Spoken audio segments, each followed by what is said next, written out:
ప్రయత్నం చేస్తున్నారు. At the same time కోర్టులు కూడా కొన్ని సందర్భాల్లో వాళ్ళు ఇచ్చిన తీర్పుల మీద అప్పీల్కి వెళ్తాం, పై కోర్టులు వాటిని అంగీకరించవు, వాళ్ళు చేసి తప్పు చేశారని చెప్పి అంగీకరిస్తారు. సో కాబట్టి అది కూడా కరెక్ట్ కాదనేటటువంటి వాదన వారు మాట్లాడుతూ ఉన్నటువంటి పరిస్థితి. సో వాస్తవంగా ఇందాక మనం ఒకటి చూసాం, అధికారంలోకి వచ్చిన తర్వాత కేసులు ఏ విధంగా మాఫీ చేసుకుంటున్నారు. అది ఈ రోజు కాదు, గతంలో నుంచి కూడా వస్తూ ఉన్నటువంటి అంశం. గతంలో చంద్రబాబు నాయుడుకు సంబంధించినటువంటి కేసులు కావచ్చు, ఆ తర్వాత జగన్మోహన్ రెడ్డి సంబంధించిన కేసులు కూడా మాఫీ అయిపోయినటువంటి పరిస్థితి. సో ఏంటిది, అధికారం అడ్డం పెట్టుకొని క్విడ్ ప్రోకో అనేటటువంటి పదాన్ని దీనికి అన్వయించవచ్చా? కారుమంచి రమేష్ గారు చెప్పినటువంటి వ్యాఖ్యల్ని మీరు ఏ విధంగా డిఫైన్ చేస్తారు? రాజు గారు, మీకు ప్యానెల్లో ఉన్న సభ్యులందరికీ కూడా ముందుగా నమస్కారం అండి. రాజు గారు తప్పుగా అనుకోవద్దు, మాకు ఇక్కడ భవానీల దీక్ష జరుగుతుంది విజయవాడలో, అందుకని నేను కొంచెం లేట్ గా జాయిన్ అయ్యాను డిబేట్ లోకి. ఇక్కడ రమేష్ గారు ఇందాక మాట్లాడుతూ తెలుగుదేశం పార్టీని లాక్కున్నారు చంద్రబాబు నాయుడు గారు అని చెప్పి ఆయన మాట్లాడారు. తెలుగుదేశం పార్టీని ఆయన లాక్కోలేదండి. ఎటువంటి పరిస్థితుల్లో పార్టీని ఆయన బాధ్యత తీసుకోవాల్సి వచ్చింది అనేది వాస్తవంగా నందమూరి రామారావు గారి కుటుంబ సభ్యులు, ఆయన వారసులు, ఆయన కొడుకులే చెప్పారు ఎన్నో వేదికలు, సోషల్ మీడియా ప్లాట్ఫామ్స్ మీద. ఇంకోటి, వైసీపీ పార్టీ స్థాపించింది కొల్లిశెట్టి శివకుమార్ అనే బీసీ వ్యక్తి. అతను స్థాపించిన పార్టీని జగన్మోహన్ రెడ్డి గారు కబ్జా చేశారు. ఆయన భాషలో చెప్పాలంటే ఇది కొల్లిశెట్టి శివకుమార్ అనే వ్యక్తి వ్యాఖ్యానించాడు. ఈ పార్టీని స్థాపించింది నేను. నా టైం నాకు ఇచ్చింది. రమేష్ గారు ఫస్ట్ థింగ్ నన్ను మాట్లాడినవాడు. రమేష్ గారు మీరు సబ్జెక్ట్ ని డైవర్ట్ చేయొద్దండి, సబ్జెక్ట్ ని డైవర్ట్ చేయొద్దు.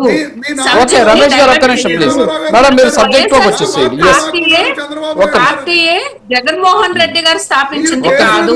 శివకుమార్ అనే ఒక బీసీ వ్యక్తి నుంచి ఆ పార్టీని స్థాపిస్తే దాన్ని హైజాక్ చేసిన వ్యక్తి జగన్మోహన్ రెడ్డి గారు.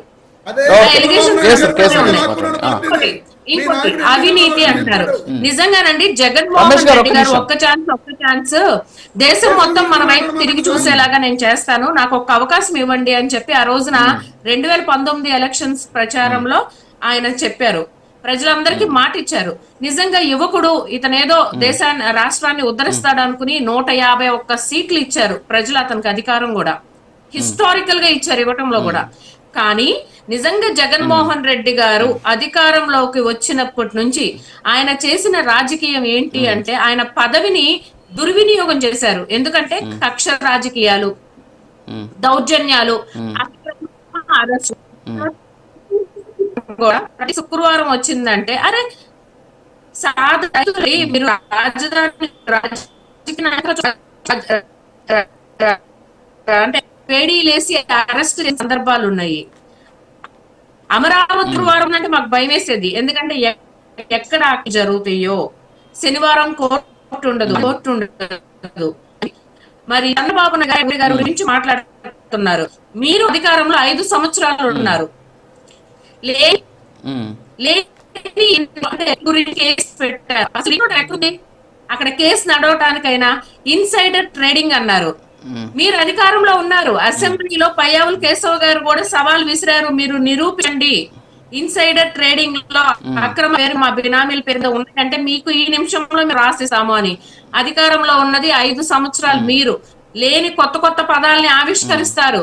ఇన్సైడర్ ట్రేడింగ్ లో 8,000 ఎకరాలు మరి పేరు మీద ఉన్నాయి కాబట్టే మేము అమరావతి నిర్మాణాన్ని ఆపుతున్నామన్నారు.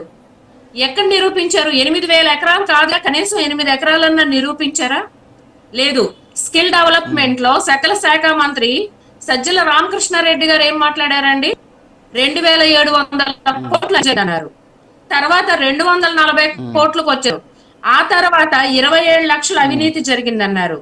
అక్రమంగా, అన్యాయంగా, కేవలం రాజకీయాన్ని, అధికారాన్ని కక్ష కోసమే వాడిన జగన్మోహన్ రెడ్డి, గ్లోబల్ లీడర్ కి డెఫినేషన్ అయినటువంటి చంద్రబాబు నాయుడు గారిని అక్రమంగా, దౌర్జన్యంగా అరెస్ట్ చేసి 53 రోజులు నిర్బంధించారు. మీరు ఎక్కడ కనీసం అవి కూడా మీరు నిరూపించుకోలేకపోయారు కదా. అవి కూడా మీరు నిరూపించుకోలేకపోయారు. 54 రోజులు ఆయన నిర్బంధించారే తప్ప ఆ 21 లక్షలు లేదా 27 లక్షలు ఏవైతే అవినీతి జరిగిందన్నారో అవి కూడా మీరు నిర్ధారించలేకపోయారు. లిక్కర్ పాలసీ గురించి మాట్లాడుతుందండి.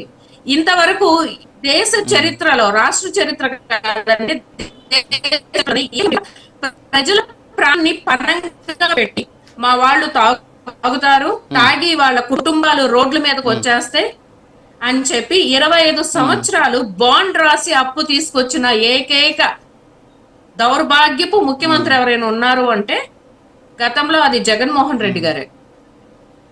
మీరు పెట్టిన అంటే ప్రతి దానికినండి అచ్చెన్నాయుడు గారిని అక్రమంగా 150 స్కామ్ జరిగింది అని సర్జరీ అయినటువంటి వ్యక్తిని కేవలం కక్ష సాధింపండి ఆయన్ని 11 గంటలు రోడ్డు మీద తిప్పి తీసుకొచ్చి అరెస్ట్ చేశారు.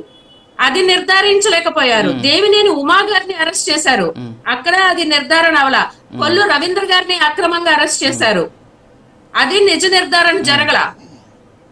మరి చింతమనేని ప్రభాకర్ గారిని ఆయన అసలు రిలీజ్ కొత్త కేసులు మళ్ళీ వెనక్కి తీసుకురావడం నిర్వీర్యం చేసింది జగన్మోహన్ రెడ్డి. ఇది ప్రజలందరూ చూశారు. రాజుగారు ఒక్క విషయం, ఎన్నిసార్లు డీజీపీ స్థాయిలో ఉన్న వ్యక్తులు, కలెక్టర్ స్థాయిలో ఉన్న వ్యక్తులు కోర్టులో మొట్టకాయలు వేయించుకున్న సందర్భాలు మనం చూడలేదా గత ప్రభుత్వంలో? ఇప్పుడు అంతకంటే ఎక్కువ వేస్తున్నారమ్మా, నీకు తెలియదేమో.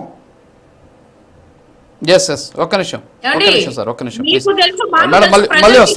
తెలుసు. ఓకే మేడం, మళ్ళీ వస్తాను మీ దగ్గరికి, మళ్ళీ వస్తాను ఒక్క నిమిషం.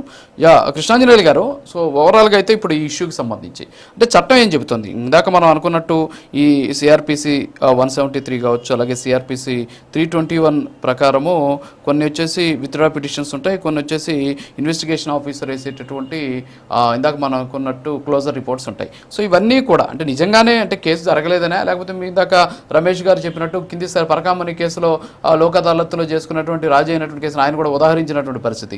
రాజైన కేసును పైకోర్టు అది ఎలా చెల్లుద్ది, అది సహేతుకమైనటువంటి అంశం కాదు అని చెప్పారు. కాబట్టి ఈ కేసులో కూడా అలాంటి పరిస్థితి ఉంటుందని చెప్తున్నారు. కానీ ఇలాంటి కేసుల్లో ఎవరైతే కంప్లైనెంట్ ఉన్నాడో, కంప్లైనెంటే ఆ కేసులకు సంబంధించినటువంటి క్లోజర్ రిపోర్ట్కి సంబంధించినటువంటి సమాచారం ఇస్తూ ఉన్నటువంటి నేపథ్యంలో ఈ కేసులకి మళ్ళీ రీఓపెన్ చేసేటటువంటి అవకాశం ఉంటుందా, లేకపోతే వీళ్ళు అధికారంలో